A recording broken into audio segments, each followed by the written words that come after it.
Hey guys, what is going on? Thank you for joining us. This is the pilot episode of Torrevieja Talk. Now, I am Paul, the owner of footballmanagercentral.com. I'm Chris, I'm the commercial director at CD Torrevieja. Hi, and I'm Paul. I'm from the fellow Pena to the FMC, Mersey Socios of Torrevieja. Fantastic. The three of us will be with you every single week, talking all things Torrevieja. So let's get into the first topic. It's basically letting you all know a little bit about Torrevieja. I'm sure you all will be interested to know who are Torrevieja. Many of you will know who they are, but for people who do not, Chris, do you want to just give them a little bit of history about the club? Yeah, so CD Torrevieja are a little football club who play in the fourth tier of Spanish football, the Tercera division. We're based in the Valencian sort of region on the Costa Blanca. It's very, very nice here. The sun is always shining, which means you get to watch a game of football with the sun going down and a bit of a mountain range in the background. Very picturesque. The football club itself has been going for about 23 years now, I think. Last season we came very close to the promotion playoffs, but this year we're looking to put everything and all effort into actually getting into Segunda B. Fantastic. Okay, so what we're going to do now is have a look at last season and have a quick review. Chris, on a whole, how did last season go?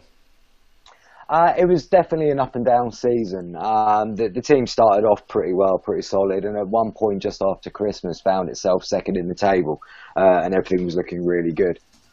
From that point, unfortunately, we then went on a 7-game streak of not winning, which led to Galeana, the manager, losing his job. We brought in his replacement, Pedreño, and then the team started to pick up its form again. Sadly, by that point, getting into the playoffs was always an outside chance, a bit of a long shot.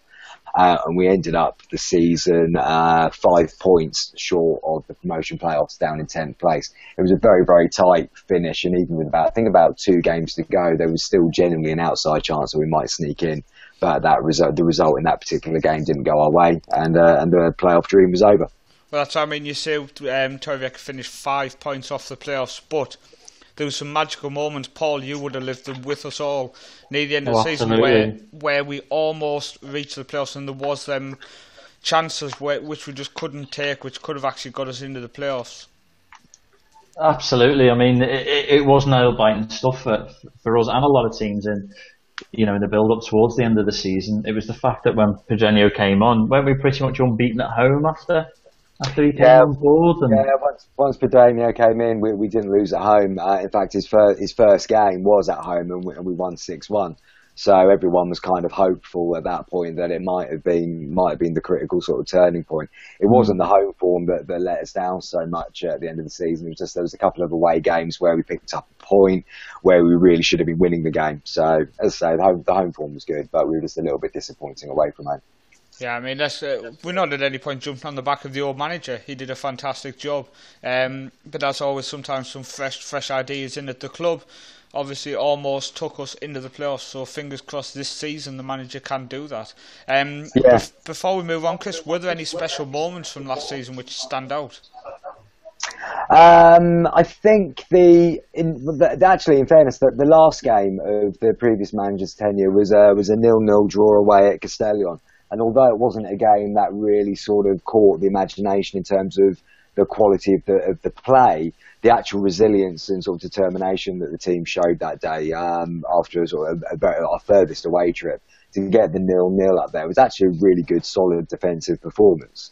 Then, in complete contrast, the next game, which was Pedreño's first game in charge, was the 6-1 hammering. And that was an absolutely brilliant game. I mean, the attacking football that we then played on that day was incredible and really gave us hope that we might have a fantastic finish to the season. Just trying to think if there was a particular sort of standout goal or anything in the running. I think actually Rafa Gomez, his first goal when he came back from injury. Again, Rafa back scoring goals gave us that sort of bit of extra hope that we might sneak into the playoffs. That's something we are looking forward to this season. Hopefully, Paul, is a lot less injuries in the club. Absolutely. I mean, the way that the squad's getting built now, it's looking really positive, and the games that we've played so far, but it's the case of, for any start a new season, you hope you can stay away from any kind of injuries, suspensions, and just go for that good solid run towards the top. Indeed. I mean, as you said, Chris, like last season, heading towards Christmas was at second place, and then it's after the headache, the hangover, Christmas hangover, as they call it. That's it. I mean, Christmas hangover, it can hit clubs, does hit clubs, and unfortunately it hit Torrevieja last season. But we are in the middle of pre-season now, Chris. There's obviously a lot of players have left. A player who found his way into the hearts of many football manager players, O'Bella, has left the club, along with many other players. How is recruitment looking? How is the squad looking at the minute?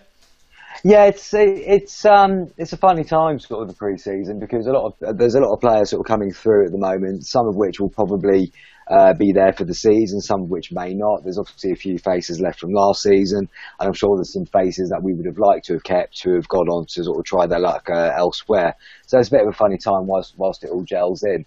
But if you look at the spine of the side, it's looking pretty solid with a few familiar faces in there already. We've the last season's goalkeeper Oscar, in fact last season's Player of the Year Oscar, is back in goal for us this season. Vincente is looking like he'll be the first choice at right back, I would imagine. One of the two centre halves who's played most of the pre-season games so far is a guy called Martin. Martin was out injured for most of last season, but is now back in into playing. It looks like he'll be a very solid centre half for us. Jorge and Bagilios are looking like they may well be the first choice starting midfield pair. Jorge almost certainly will be the club captain again this season.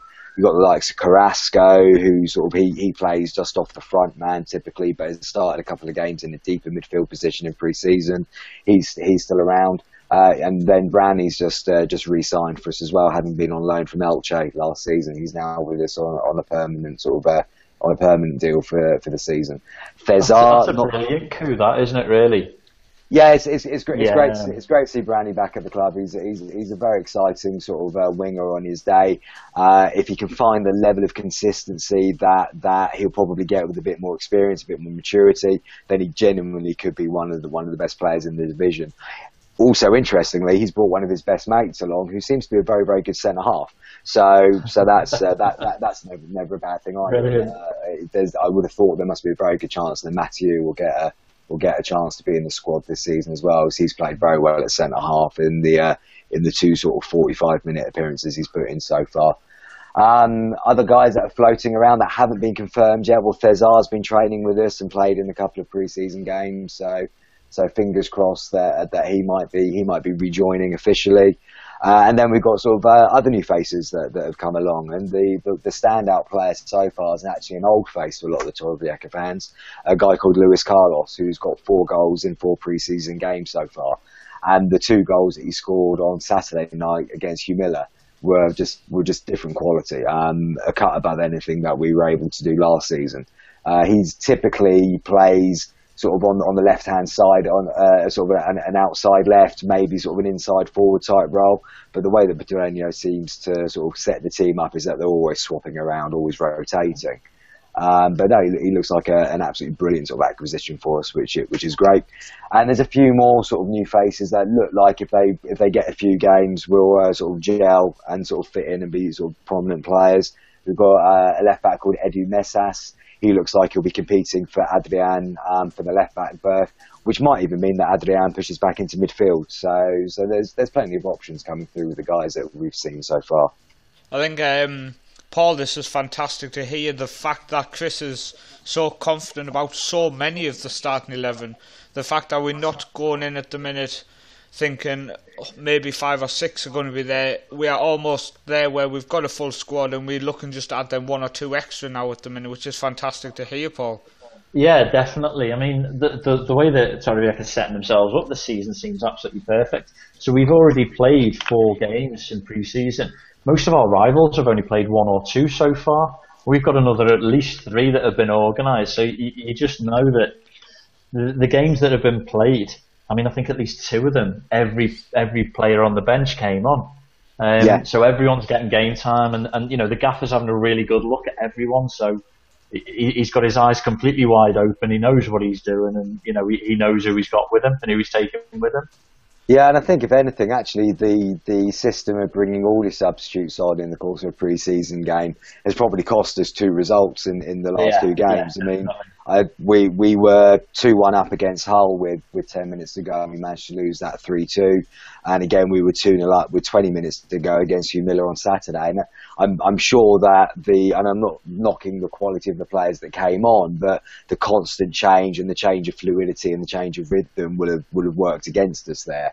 And it sort of it transpired twice that we've conceded goals in injury time. So we could have even had potentially 2 wins and then 2 losses, which would have made the pre-season sort of fixture list look a lot better. Well, I think if you look at it like this might sound stupid, but quite a lot of the time the bigger clubs are the ones who are bringing on a full bench, and the smaller clubs are the ones who are going for the victory.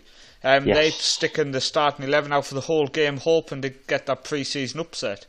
So I think it's fantastic that pre-season isn't all about the results. It seems it is literally about the whole squad getting a game, the whole squad getting fit, and Torrevieja going into the season with a 25-man squad, not an 11-man squad, who are fit and raring to go, Chris, which is fantastic. Yeah, I think that's a fair point, and it's important to sort of note that the starting 11 in all 4 games that has played the first 45 minutes. The first game we came in 1-1 at half-time against Cordoba and probably shaded the first half. The second game, I can't remember what the score was at half-time against Elche, but it was a very competitive first half. It was 1-1. Was it 1-1 again? It was 1-1, yeah. And to be fair, Elche were probably just above us in the first half, but again, we came in level and have played very well. Hull was 0-0, but we absolutely battered Hull in the first half of that game. And then Hugh Miller, we were 1-0 up and absolutely all over them. So in each of the 4 games, the first half performance has been a really high quality. Well, I think it's a good time just for Paul just to go through the results so far in pre-season. Yeah, so as you said, we've played 4 games so far. The first one was on the 18th of July, where we hosted Cordoba. Again, another relegated La Liga side from last season. And as Chris said, we've lost 3-1. We went a goal down on that one, and then the guy that's turning into the early pre-season hero for Torrevieja, Luis Carlos, grabbed the equaliser. And as you said, Chris, we went in half-time at 1-1. Well, fantastic. I think we can show them goals now. Florín abrió el marcador en el minuto 20 al anticiparse en el primer palo y cabecear un córner botado por Caballero desde la izquierda. La estrategia, un factor cuidado al detalle por Oltra, ya da frutos. Fidel estuvo a punto de anotar el 0-2 tras superar la salida de Óscar, pero lo que llegó fue el 1-1. Corría el minuto 35 cuando Luis Carlos culminó una gran acción individual con un zurdazo ajustado al palo derecho de Juan Carlos. Por si fuera poco, Florín se lesionó en la pugna por un balón dividido y tuvo que abandonar el terreno de juego por anticipado. El Córdoba mejoró sus prestaciones tras el paso por los vestuarios. López Silva no atinó en el corazón del área, pero Chisco se sacó un golazo de la chistera a raíz de otro saque de esquina. Pase de David, remate a la escuadra desde la frontal y segundo tanto en esta pretemporada para el delantero balear. Fue en el minuto 62 y en el 74 cayó el tercero, una obra de arte de Arturo. Como Florín y como Chisco, el cartagenero va a gol por partido este verano. El número 11 blanquiverde dejó atrás a 3 contrarios y volvió a ver puerta para certificar el segundo triunfo del Córdoba en esta ilusionante fase de preparación. And as you can see, there was a fantastic goal there from Luis Carlos. Perfect run across the box and swinging it past the keeper. So definitely high hopes for this guy. I mean, unfortunately, obviously we got beat 3-1. But as I said, it's not results that matter at pre-season, Chris. It's it's performances and testing new players. Yeah, but if you look at the quality of the 2 finishes that Cordoba got in the second half, that's going to beat a lot of teams this season. Yeah. So we shouldn't be too downhearted about that. All right, we've conceded 2 goals from corners there, but that's something that we'll be working on. Absolutely. I mean, a matter of months ago, these guys were in testing themselves against the likes of Real Madrid and Barcelona. So the fact that we held them at 1-1 at half time, scoring goals like that against them, and as you said, still only conceded 2 great goals late on, it's something really to be proud of. Yeah. Definitely. Okay. Yeah, so less than a week later, we had our second game again against Elche, who were relegated from La Liga last season. It was only about 4 days later, and again we lost 2-1 there. And here are the goals.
So again, the goal there scored by Luis Carlos. All right, a bit of a gifted goal, but it's half of the time with strikers. It's about being a bit of a poacher, being on hand, a bit of a Gary Lineker, if you like.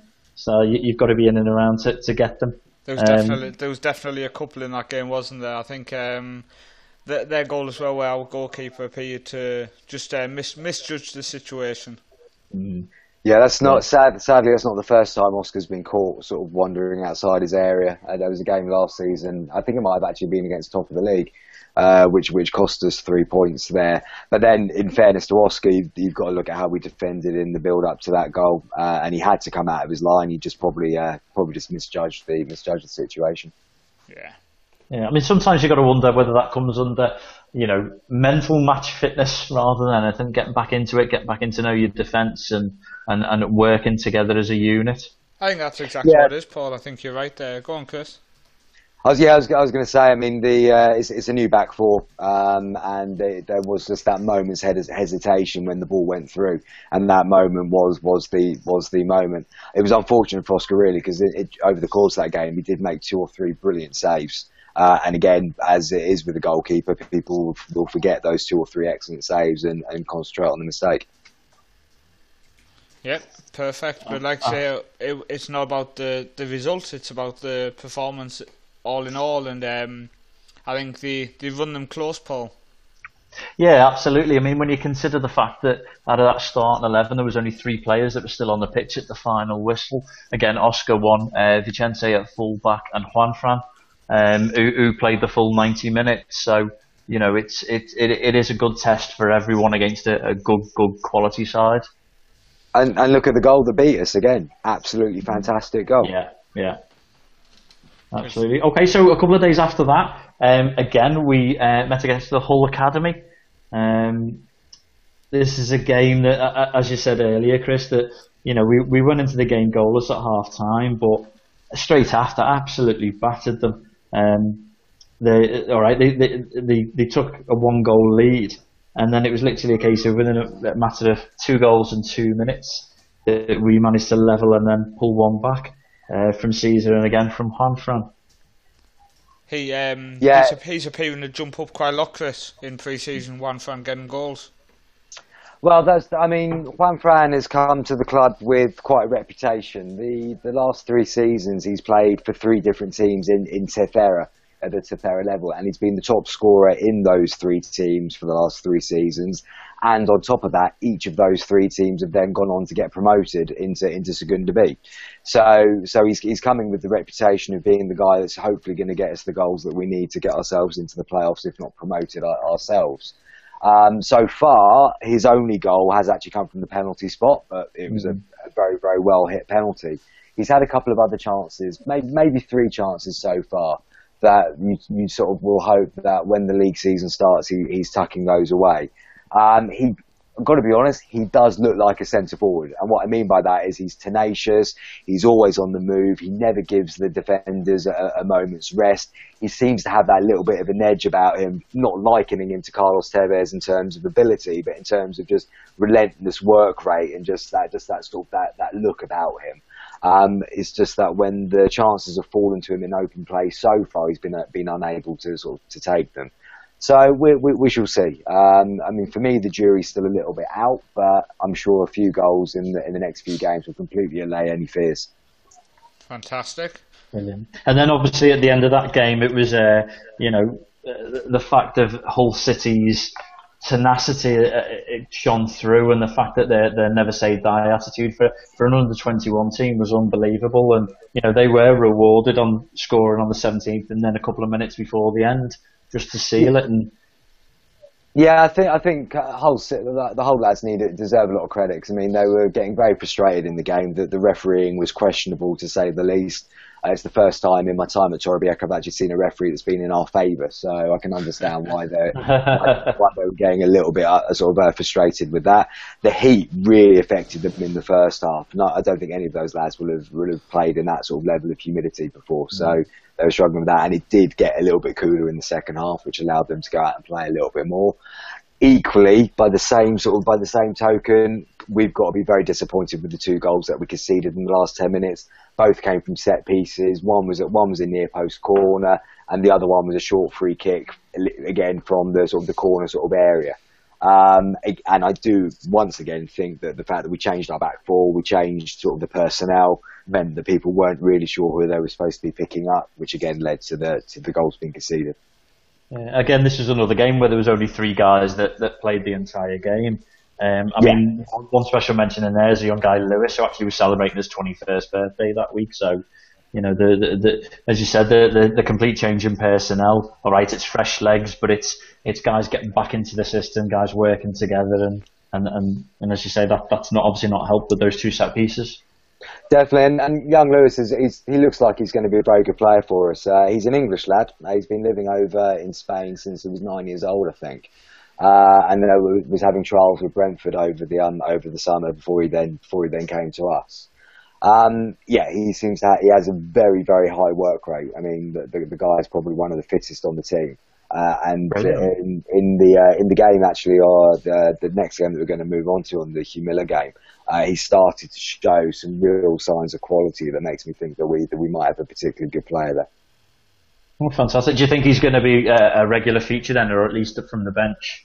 Well, he played for Pedreño at Oradada last season, so Pedreño knows. So there's a history there. Yeah, and obviously rated him and thought enough of him to then want to bring him along to Torrevieja when he got the chance to. So whether he's going to be a starter every single week, I don't really know. It's been a bit difficult really to read completely what Pedreño's thinking for his starting sort of front players, but he's definitely going to be featuring for sure. And obviously that takes us on to our latest game against Humilla, which was actually last Saturday night. Our best result so far, and the fact that it was only a draw, coming after 3 defeats. It was 2-2, but it was a certain circumstances that it came. The fact that we were 2-0 up and playing really well. Luis Carlos again getting the 2 goals. As Chris said earlier, 4 goals in 4 games is a phenomenal return. But then, I'm not sure if it's entirely a coincidence, the fact that he got substituted on 66 minutes, along with the rest of the team, and then it all went downhill after that, Chris. Yeah, it was a funny game because Humilla they won their Tercera group last season and then won through the playoffs to get promoted into Segunda B. So I always felt it was going to be our most realistic test of pre-season so far, because they're obviously going to be keen to be in good shape for their first season in Segunda B, and we're obviously hoping to be a Segunda B side in the not too distant future. We absolutely played them off the park for the first hour. They had a couple of chances that they didn't take, but from that moment onwards, we absolutely took them apart. The passing was sharp, the pressing was excellent. We just didn't give them a moment's rest. And once again, the real bit of quality then came from Luis Carlos. The 2 goals that he scored were brilliant. The second one being a chip from about 35 yards after the goalkeeper's kicked it out from the goal kick. The ball's broken to Luis Carlos. He's taken a couple of touches, looked up, seen the keeper off his line, and just done him from 35 yards. Fantastic. Just one of those goals that would have graced sort of any game that weekend. it was just unfortunate then that we just couldn't maintain the sort of the level of performance. And again, I think the changes that were made probably led into that. And I doubt if we get promoted this season, not many people are going to look back to the 2-2 draw with Jamila and be too disappointed that we didn't hold on for a win. So in all sort of senses of the word, it's probably not that important. But the performance was very good. That's it's fantastic to hear, and I think what we can take from pre-season is the fact that the starting squads for Torrevieja are challenging and are looking fantastic. Yes, when they are rotating and bringing on a lot of the players off the bench, they basically collapsing to an extent. But at the end of the day, the main squad is looking very strong. So I think we can definitely take positives from that. Absolutely. I don't want to build this guy, as we're starting to say, he's becoming a bit of an early pre-season icon. But I don't know whether, as I said then, whether it's a coincidence. So against the Hull game, Luis Carlos, came off at half-time, and then we conceded against Hull and ultimately lost the game. And then just recently against Jamila, took us 2-0 up, came off for a rest at 66 minutes, and then the rest of the team collapsed. So maybe as well as the goal scorer, he's a bit of a lucky talisman on the pitch. Actually, in all fairness, it might be worth going back and working out if he'd come off before Cordoba got their winning goal and Elche got Cordoba got their 2 goals and Elche got their winning goal as well. There might be a little bit of a pattern sort of there. But look, he's a cracking player. He was one of the standout players in the division last season, playing for Nobelda. The Torrevieja fans know what he's about because he played for us a couple of years ago for a season. He's come in and he's hit the ground running already. We just got to hope that he can maintain that form when we get to the league games. Well, I think basically, even though you said you weren't building them up, Paul, you've just done it. Okay, I just want to give a quick thank you to Elche and Cordoba TV. Picked up the highlights on their YouTube channels. Go and check them out, guys. I will leave the links in the description below. We're just going to move on to the hopes for this season. Paul, you've been looking around the clubs which have come up, the clubs that have gone down, the clubs which you think might go up and might go down. Yeah, so this is a bit of a mixed bag we've got this season. So we only had one team that got promoted last season through the playoffs, Atletico Levante. The main surprise that didn't go up, as you said, Chris, the league leaders pretty much since up to Christmas, Castellon. They got through to the playoffs and actually got beat on penalties in the semi-final of the playoffs to not go up. So that must be heartbreaking for them. But so you've got to put them down as one of the guys who must be in and around the top come the end of the season. They won the league last year by 2 clear points. So pre-season for them, they've played 2 games so far, and they've actually won both of them 1-0. Firstly, against Atletico Sagantino, who were only finished one place below Torrevieja last time. And they also beat San Pedro 1-0 of the division below us. Same guy scoring both Prudence says, pardon the pronunciation. So they're getting off to a good solid start, 2 clean sheets. But again, only 2 games compared to our 4 would have come up to 5. But the big issue that would go against them is last season, one of their standout players was a guy called Ruben Suarez. 13 goals and 7 assists. He was actually the assist leader in the league. He's now applying his trade for Xanthi in Greece. So they've obviously lost a big key guy there. And then, they've replaced him from somebody from Segunda B, guy Zika Sizer. So, they'll be looking to hopefully it'll be a straight replacement. And the other team that I would say will be in and around the top are the guys that came down from Segunda B last year. Elche Ilicitano. So we've already played Elche, but this is their B team. They're obviously squad. They were in the Segunda B for 2 seasons, so the squad's going to be used to be playing at a higher level against tougher opposition, stronger defences, quicker forwards. So that's probably going to put them in good stead for this year. The thing is, they finished 10 points away from safety, which is quite a hefty thing, and they only won 1 game away all year. So they're obviously struggling on the travels, but that must be something that we'll be concentrating on this year. So again, will go against us. Now, what will go for them, although it was a bad season, is they only conceded 38 goals. Now, when you look at the teams that came up last season, Buñol, Barriol, Rayo Bense, they all, conceded around about the same amounts, but got promoted. So it just shows you, the defence is good. The only issue is the forwards. They only scored 19 goals all season. So that was absolutely where their problem was last year. Not scoring enough. So the big issue that they're going to find now, though, and it's literally only coming about this morning and yesterday, so details are a bit sketchy, but they got their new boss just before pre-season started on July 15th. And he resigned yesterday. So he'd only been in charge 19 days. Wow. And a bit, what's the right word? Cloudy, should we say, about the full reasons? Because he announced it on Twitter basically that I'm no longer the manager. I just want to thank the club, thank the board, and good luck. And it turns out that he felt like he was going to be a bit stealing from the club when he knew he wasn't going to be able to get them promoted. Now he said that there was an issue with obviously the squad themselves. He'd need to build up for a promotion challenge, but he just kind of defined that there'd be issues off the field that were stopping him, and it obviously got to a point where he'd had enough and decided to hand in his notice. That's interesting. I wonder if it's to do with obviously players being able to move up to the first team. Chris, for example, maybe if he's had his eye on a couple of players who were going to help them do well this year, and then the first team manager said, "Oh no, they're going to come and play for us this year." Yeah, I mean, Elche, obviously, they're a club who are in a fair bit of difficulty at the moment, but hopefully they'll get out the other side of it. It could well be to do with that. There's all kinds of things going on behind the scenes that I don't know lots about.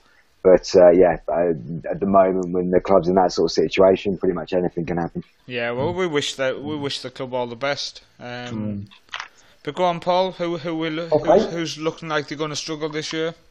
All right, okay. So we've got a few there. I mean, one I want to pick out is the guys that literally escaped by the skin of the teeth last season, Jove Espanyol, the San Vincent.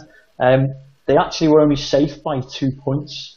And that came because they won the last 2 games of the season. So it literally was. I mean, Torrevieja we were vying for the playoffs up to a couple of games to go, and it was nerves. But for them, it was the other way. And they managed to just scrape those 2 victories against opposition that were better than them, given the due. But it was just that saved them from the drop, and obviously others fell down. They actually lost 19 games, which was one of the highest last season, and they conceded 54 goals, which was worse than Valencia and River-Roja, who actually got relegated last year.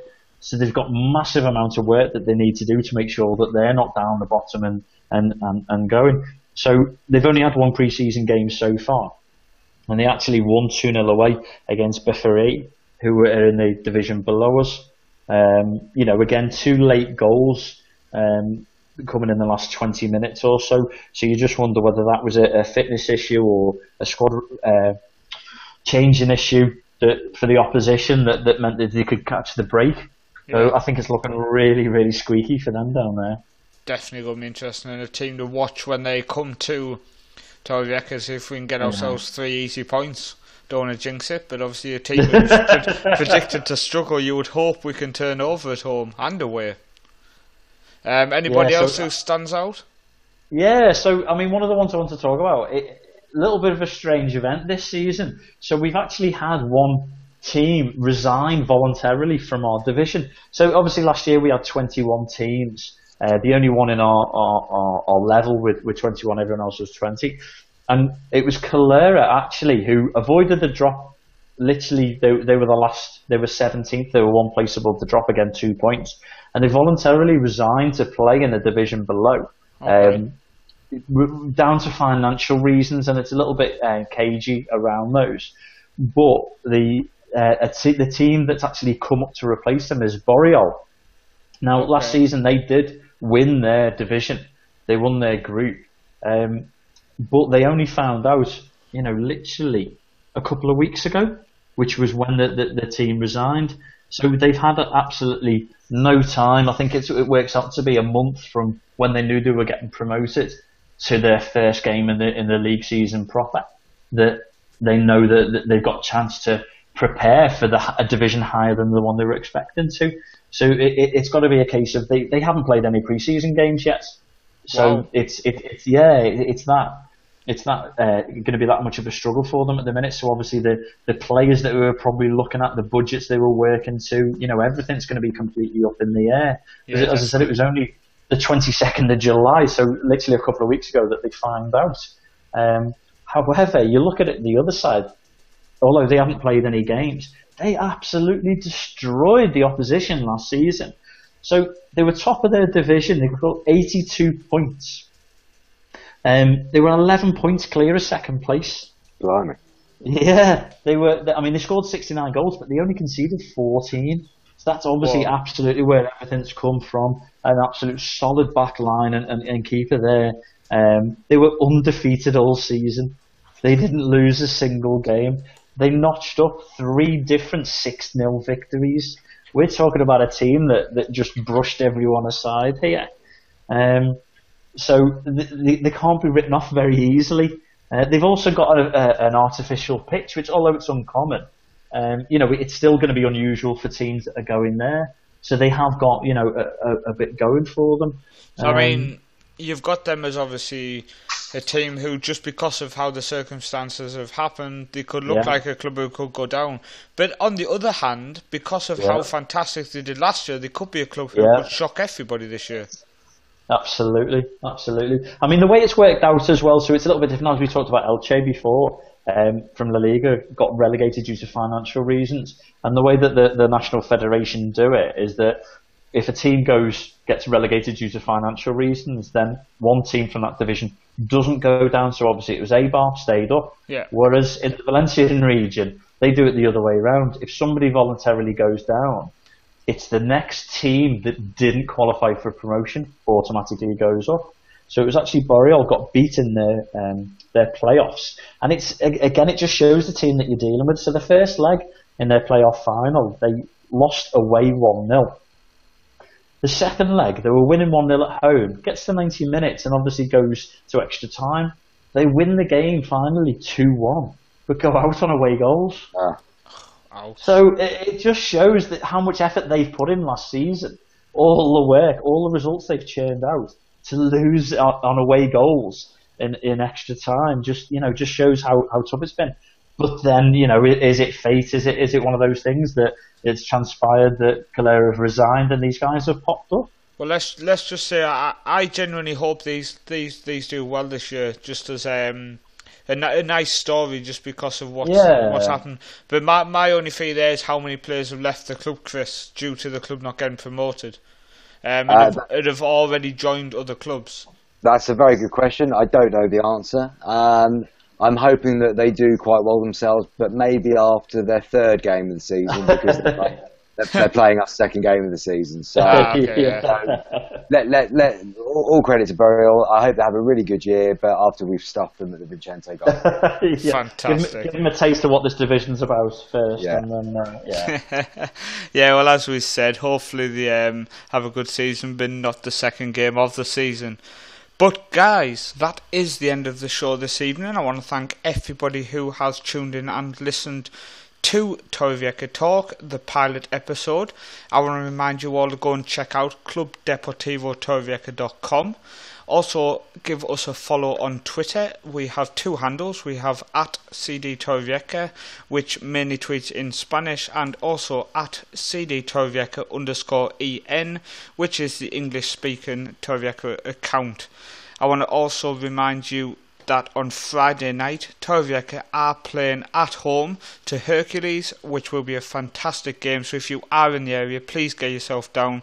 That is Friday the 7th of August. It is an 8 p.m. kickoff. Remember guys, this is your city, this is your club.